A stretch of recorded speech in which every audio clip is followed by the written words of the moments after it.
In this video, I will show you how to copy pages to another design in Canva on the mobile app.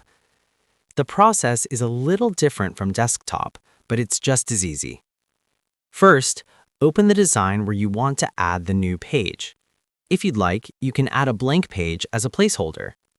Next, tap the Projects tab from Canva's menu. This gives you access to all of your other designs.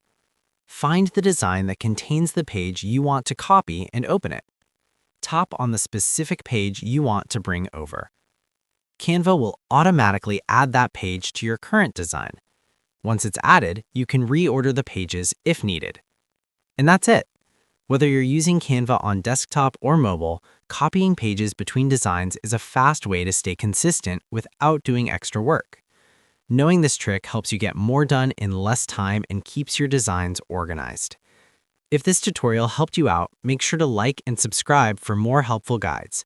And if you found real value in it, a super thanks would be greatly appreciated.